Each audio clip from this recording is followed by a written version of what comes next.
Sot në këtë pjesë të emisionit tonë do të flasim për një temë shumë të rëndësishme në shëndetësi, edhe atë për infertilitetin të meshkujt edhe të femrat. Do flasim për atë se çfarë do të thotë kjo, që për fat të keq në ditët e sotme është shumë prezente te çiftet.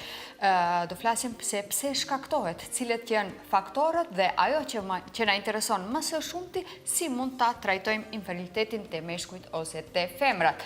Për të gjitha këto çështje, ne këtu në studio kemi të ftuar doktor primarius, subspecialist, doktor Tashe Tërpçevski, ginekolog dhe akusher në spitalin tani më të sofistikuar në Manastir, është ai spitali Plodnost. Dhe më gjerë në Dhe Maqedoni. më gjerë, po, dhe më gjerë në gjithë Maqedoni. Doktore Tërpçevski, dobro utro i dobroni dojdovte. Mirëmëngjesi i Merdita. Dhe mirë si u gjeta. Благодаря. Ви благодарам многу за поканата. Ова ми е прво гостување тука и јас мислам дека многу пријатно се чувствувам во ова студио. А инаку што се однесува до вашата телевизија, јас мислам дека сте доста гледани и во Битола и околината. Благодаря. Докторе, како што кажа на албански, денеска ќе зборуваме за една многу важна тема за неплодноста кај паровите, како и кај женската популација, исто и кај машката популација. Што значи ова неплодноста, како настанува?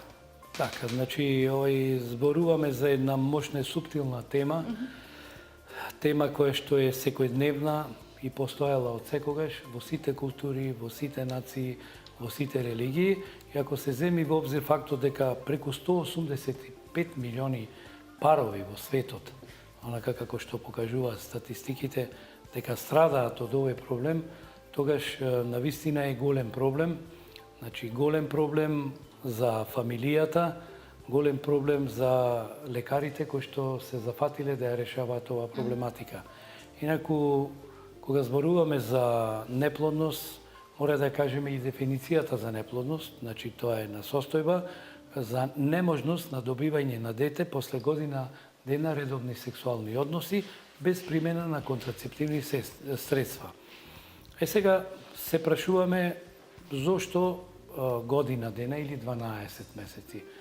Зошто испитувањата не почнуваат после 3 месеци, 2 месеци или после 2 години.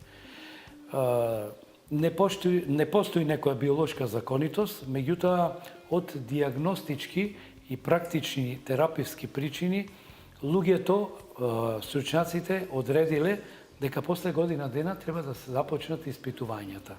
Зошто после година дена? Затоа што се смета дека за година дена 85% од паровите би добиле дете.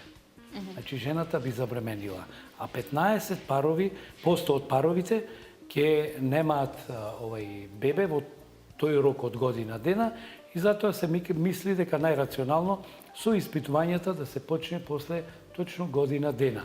Меѓутоа, ако парот е постар, ако жената има повеќе од 35 години, тогаш можеби тој период да се скрати и да се започне со испитување после 6 месеци. Бидејќи и да им се дај барем 6 месеци период на тој пар за да добијат дете, бидејќи во спонтан циклус, значи без примена на медикаменти, жената има шанси за 1 месец да биде трудна само 25%. Значи, човечката врста не е толку плодна како животинската врста. Тоа е заради тоа што има влијание околината, па емотивните, психичките фактори делуваат на тоа, самата старост на партнерите и така натаму и така натаму. Значи, овој период од година дена е оптимален период кога треба да се започне со испитувањето. А во однос на прашањето што е причината за овај неплодност, јас би рекол дека причини за неплодност и кај мажот и кај жената се медицински и немедицински. Медицински причини се причини кои што, значи, самата жена ги има своите причини, мажот и заеднички причини. И како четврта опција останува непознати. често имаме парови од 10 до 15% случаевите кога не знаеме што е причината за нивната неплодност и тие парови ги нарекуваме како идиопатски парови, односно таа неплодност ја нарекуваме идиопатска неплодност, односно идиопатски стерилитет. И социјалните причини, нормално, кои што можат да бидат, немедицинските, кои што можат да бидат социјални и економски и други. Влијанието, например, на околината, тоа се вика епигенетски фактори, самиот смог, зрачењето, пушењето, алкохолот и така натаму и така натаму. Кога се потврдува неплодност кај машките или кај женските, кои испитувања се прават за да се дознае точно? Значи, првично кога парот доаѓа на преглед, значи се зема анамнеза, односно се прашува дали има жената има редовни циклуси, дали кај мажот нема проблеми со потенцијата и така натаму. И значи покрај дел од испитувањата представува и земањето на анамнеза. Потоа на парот им се советува и најосновното однесување кон стерилитетот е прво да се испита мажот. Значи, прво што правиме, го испитуваме мажот да би него го исклучиле како причина за неплодноста. Порано имавме проблеми, само жената доаѓаше на преглед, како цела вина да се истураше врз жената, дека таа е виновникот за неплодноста и цела неплодност се гледаше низ призмата на низиното тело и дух. Меѓутоа, сега е добро веќе луѓето се поинакви сваќања, значи и доаѓаат партнерите како парови. Се поретко доаѓа само жената, а има и случаеви кога мажот не сака да дојде или прво сака да се направат испитувања кај жената, за да покасно и тој се подвргне на испитување. Прво што треба да се направи, реков, е да се испита мажот. Кај мажот правиме така наречен конвенционален спермограм, кога ја испитуваме под микроскоп или со помош на софистицирани апарати, како што ние располагаме, автоматски бројач, ќе го испитаме квалитетот и квантитетот на семенскиот материјал. Од параметрите што ќе ги добиеме за морфологијата, подвижноста, концентрацијата и так волуменот, ние можеме да дадеме соодветна оценка или заклучок за тоа кој спермограм може да оплоди. Меѓутоа, нема доволен доказател дека и добар спермограм може да оплоди, значи не можеме да го оцениме квалитетот и квантитетот на семето да ни даде добар прогностички знак дека овој е спермограм кој што може да оплоди, бидејќи не знаеме тој во каква интеракција ќе биде со жената, партнерката, која што можеби ќе има проблеми. Но факт е дека една бројка од над 15 милиони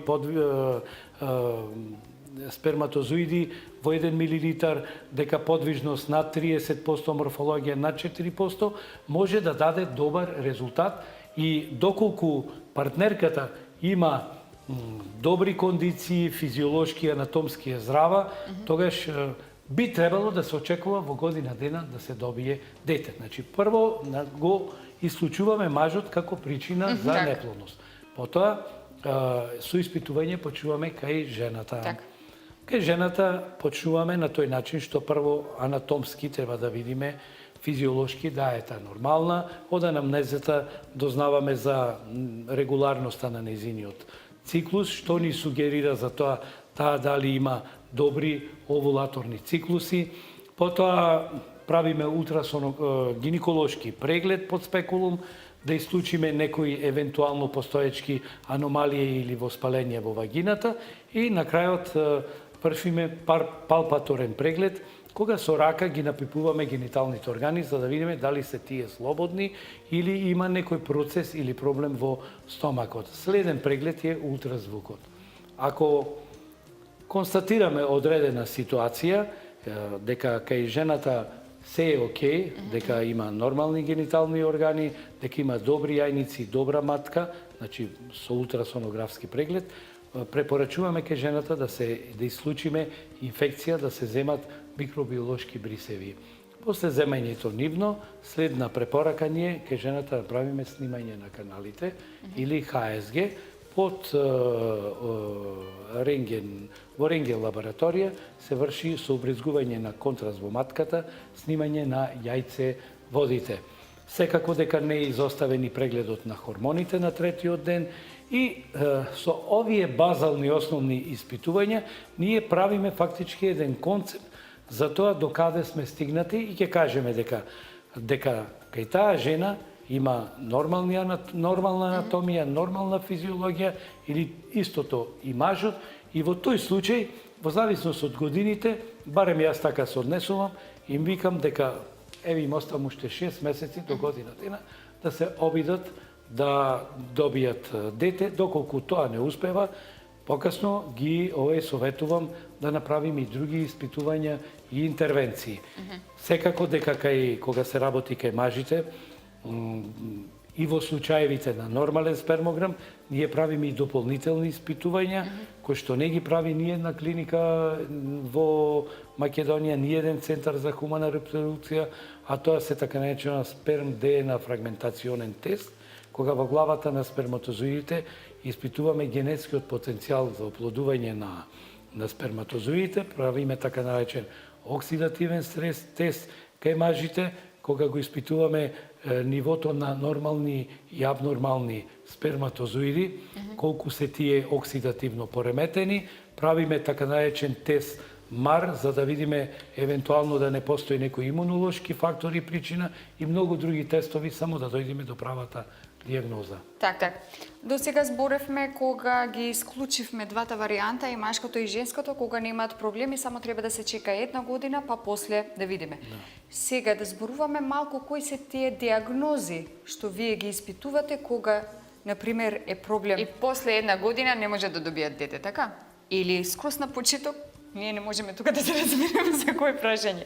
Не, кога наидувате на диагнози, например, или кај машкото или кај женското, што представуваат проблем за плодноста, кои би можеле да бидат? Видите, врз основа на испитувањата што ги правиме, значи ние добиваме диагноза за евентуално постоечкото пореметување, да не кажем болест. Доколку утврдиме дека кај жената постои инфекција преку микробиолошките присеви, ние ја лечиме таа инфекција, што е една од причините. Втора работа, доколку со снимањето на јајоводите востановиме дека се работи за затворени јајоводи, тогаш применуваме соодветна хирургија. Карактеристично е тоа што во нашата институција применуваме така наречена ендоскопска хирургија, а тоа е лапароскопија и хистероскопија. Јас сум инаку пионир на таа хирургија во Македонија. Ја воведов за прв пат 93 година и од тогаш еве скоро 28 години се бавам со оваа проблематика. Имаме многу пациенти кои што го барат чарето или спасот кога имаат затворени јајоводи, кога имаат цисти на јајниците, кога имаат некои тумори, кога имаат аномалии на матката, прегради и други вродени аномалии, ние ги коригираме и ги решаваме со таа ендоскопска хирургија. Или имате случаеви ако кај во текот на испитувањето откриеме дека имаме некоја хормонско пореметување, тогаш жената се третира или мажот со одредена група на хормони. Најчести пореметувања кај жената се така наречените овулации или овулаторни пореметувања, кога вршиме индукција, односно даваме лекови, вршиме индукција за раст и развој на фоликули, од кои што ќе ни произведат јајни клетки, кои што ни служат за оплодување. Онаа метода која што ја применуваме, секогаш ја применуваме за пореметувањето што ќе го добиеме. И на крајот на криштата, ако имаме повеќе диагнози или во зависност од тоа за која диагноза се работи, ние предминуваме соодветен третман и како последен третман го оставаме вонтелесното оплодување или инвитро оплодувањето, кое што ние успешно го применуваме 13-14 години и од програмата на инвитро оплодување до сега имаме усреќено преку 1300 фамилии, 1300 бебиња имаме со тој програм добиено во живот и уште, можам да кажам слободно, уште толку жени се излечени со медикаменти, конзервативен третман и хируршки третман со примена на ендоскопска хирургија. Сакам малку поопширно за инвитро оплодувањето на јајце клетката. Како доаѓа до таа терапија, доколку нели и после една година обиди за правење дете не може парот да прави, тогаш тоа се применува, доколку машкото е Инвитро факторот? оплодувањето има своји индикации. Значи може да биде и женска индикација, може да биде и машка индикација. Факт е дека во последно време причините за неплодност кај мажот се во пораст и се изедначија со причините за неплодност кај жената. Пред 20 на 30 на години викавме дека причина за неплодност е мажот учествува во тој процент со некаде околу 20%, меѓутоа сега таа бројка се зголеми некаде на 45%.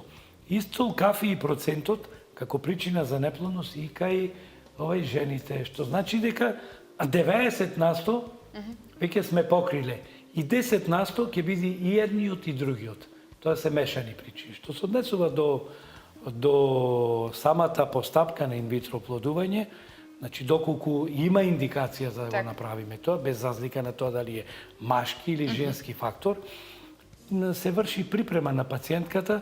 Во зависност од тоа применуваме неколку протоколи за припрема на жената, за стимулација на јајниците, тие примаат соодветни медикаменти, во зависност од резервата на јајчниците кај жената, врз основа на состојбата на матката, врз основа на квалитетот на семенскиот материјал, ние применуваме индивидуално, користиме различни протоколи. Доколку се работи за кратки протоколи, припремата трае околу 2 недели, доколку се работи за подолг протокол, припремата трае околу 40 дена. Значи, медикаментозно жената ја спремаме на тој начин што и даваме инекции, да растат повеќе јајни клетки. Потоа, во одреден период, кога ќе достигнат одреден раст и развој јајните клетки, даваме стоп инекција и после 36 до 38 сати ги пунктираме, односно ги вадиме јајните клетки. Тие јајни клетки, заедно со семенскиот материјал од мажот, ги ставаме во инкубатор, претходно ги спојуваме. Во зависност од тоа дали ќе се работи обично инвитро, ги оставаме во шолја, па ги инсеминираме, или ги спојуваме една со друга. Тоа е така наречена ИКСИ метода, која што денеска ние ја преминуваме во 100% од случаевите во нашата лабораторија. Значи, покрај овие лабораториски претраги што ги правиме во нашата ембриолошка лабораторија, ние применуваме и некои методи кои што во другите центри и сме единствени не ги применуваат, а тоа е така наречената МАКС метода, кога правиме магнетско одвојување на оштетените сперматозоиди, правиме хечинг на исто така на бушење на самите ембриони и исто така применуваме метода на пикси и имзи. Немаме време многу да разговараме, ја себе ви се нудам и во друга прилика да ги објасниме овие методи. И што е најважно, во нашата лабораторија применуваме последен збор на техниката, тоа е така наречен таймлапс или ембриоскопија, кога ембрионите, оплодената јајна клетка и сперматозоид, се вика ембрион, ги ставаме во еден софистициран, модерен инкубатор, со кој што 5 дена ги пратиме растот и развојот на ембрионите и ги сликаме и нема потреба да ги вадиме надвор како со конвенционалните инкубатори и можеме дури и на интернет, на кај за изасме, на обичен мобилен телефон да го пратиме нивниот раст и развој, бидејќи ги сликаме, автоматски се слика како се дели самиот ембрион. Значи, откога ќе настани поделба и одреден стадиум ќе достигнат ембрионите, ние ги вадиме од инкубатор и потоа вршиме така наречен ембриотрансфер, ги враќаме во жената на матката тие ембриони, во зависност од квалитетот нивни, растот, развојот и поделбата, на третиот или петтиот ден ги враќаме кај жената и по 2 недели чекаме, правиме тест за да видиме дали сме имале успешно инвитро или не. Со постапката инвитро, дали може да се определува полот на бебето или да се има близнаци или дали да. така Значи, сите инвитрото може холивудски да даде звезди и раѓаат близнаци. близнаци? Како тоа? И близнаци може да даде и тројки. Со нашиот закон за БПО, за вонтелесно оплодување, биомедицинско подпомогнато оплодување, кажано, дозволено да враќаме само 2 ембриони. Че од 2 ембриони можете да добиете 2 деца или можеби тие ембриони да се поделат на 2 па да добиете 3 или 4. Јас имав такој случај, кога и 2 ембриони се поделија на 2 па имавме 4. Или имате случаи кога од 2 едниот ќе се подели, имате 3. Меѓутоа, што се однесува до одредување на полот, во Македонија е забрането да се врши таа претрега или испитување, иако можеме да ја вршиме. Така наречена селекција на сексот се вика, и не смееме тога да го правиме, и затоа не се работи кај нас и во нијен центар во Македонија, селекција и одредување на полот. А ако жената забремени, може и во 9-та недела веќе преку крвта и денеска со софистицирани методи може да одредиме биохемиски за каков пол се работи. Добре, докторе, за на крај што ќе им советувате на нашите гледачи кои имаат проблеми со плодноста, машки, женски? Јас кога се договаравме што ќе разговараме, како ќе разговаравме, значи рековме дека ќе зборуваме за неплодноста и кога ве прашав колку минути ќе зборуваме, ми рековте 20 на минути. Јас кажав дека со 20 на минути не можам ни дефиниција да кажам за плодноста.